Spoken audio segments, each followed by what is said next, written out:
Românii sunt oameni foarte harnici Așa și e. foarte capabili pentru a se descurca ori și unde îi pui. Vreau să spun că toți românii care au venit, în special înainte de 89 în America, a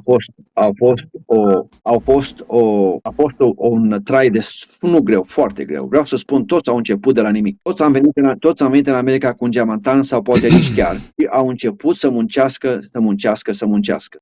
Românii sunt oameni foarte harnici Așa și e. foarte capabili pentru a se descurca ori și unde îi pui.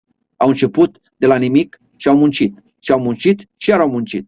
Am fost, așa cum am spus, o generație de, pot să sacrificiu. spun, o generație care am venit în America pentru